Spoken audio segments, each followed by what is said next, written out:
House Speaker Nancy Pelosi is opening up about her first 3 months at the top of the Democratic-led House of Representatives. On Sunday, 60 Minutes, Speaker Pelosi is the first woman to hold the Speaker position, and she is the first person since 1955 to regain the gavel after losing it. A lot of firsts for Nancy Pelosi. As Speaker, she is one of Washington's most powerful people. Pelosi spoke to Leslie Stahl about the perception that she is a thorn in the side of her Republican colleagues and a thorn in the side of President Trump. One of the complaints we've heard is that you don't reach across the aisle. It seems like right now, nothing is getting done.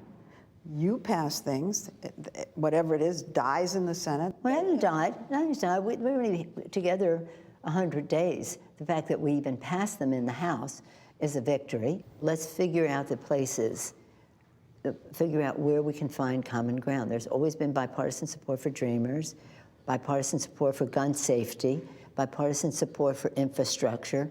But why doesn't anything get done? Well, we just started. We just started. It was 3 months since we were in office. But you're talking about 100 days. This president's been in office for 2 years plus. And we've been here 3 months.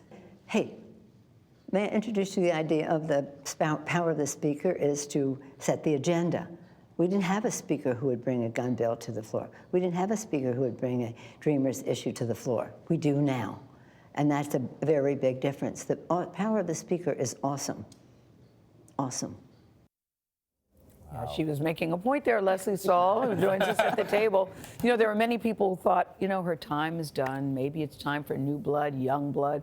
She has certainly shut all of that down. She did, and you know what? Strangely, President Trump was the one who gave her that opportunity, because remember that meeting in the Oval Office, Major, I'm sure you do. Yes. And she stood up to him and walked out in that orange coat, and her image was changed on a dime.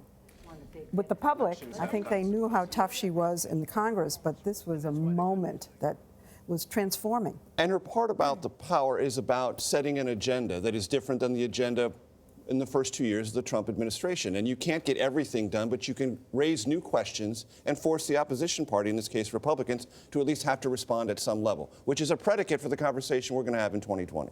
Well, she's tough, but she also is running one of the legislative bodies now. She is the Speaker of the House, but she thinks of Congress. She acts that way. Mm-hmm. So when you say a different agenda, it's a stronger agenda because she has the power now. As she says, being Speaker is awesome. Mm-hmm. I can really put these things on the table. And you know something, she is a very strong person, and stronger than I think we realized. We, the public. Mm-hmm. How so?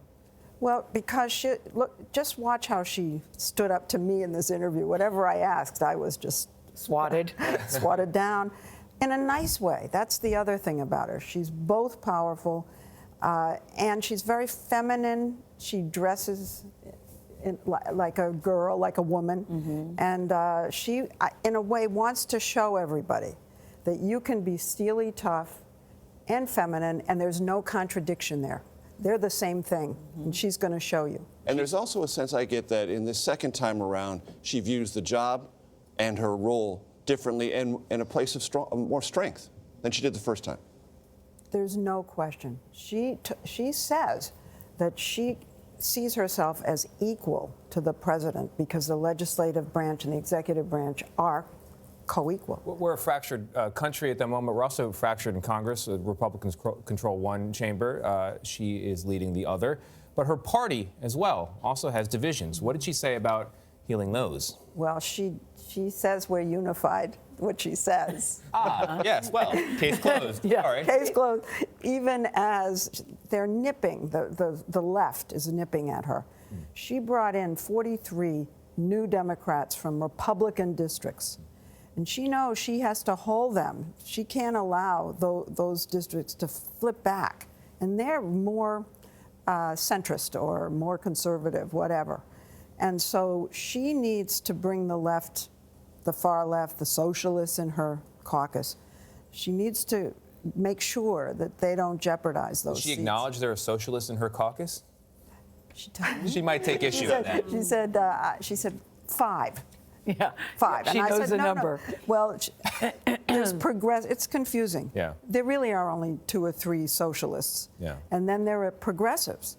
And they're a much larger faction. And when you speak of the larger left liberals, they're, as a larger group, are really trying to change her agenda a little bit. I know, Leslie, we got to go, but do you think even the president is a little intimidated by her? He does not have a nickname for her other than Nancy. No, Probably coming, you're right. Yeah. Yeah, it's very interesting. I think that dynamic is very interesting respects between her. the two of them. But I'll tell you something really fun fact. Guess who did give her a nickname? George W. Bush. Right. And you know what the nickname was? I do. I don't. What was it? Tell us. I have to say it. I don't know what it is. 3, because she's third in line. Yeah. Is that fun? Yep. Is that correct, Major? That is I like correct. it. Of course.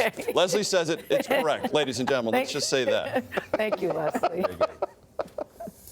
Thank you very much. And you can see much more of Leslie's interview with Speaker Pelosi this Sunday on 60 Minutes.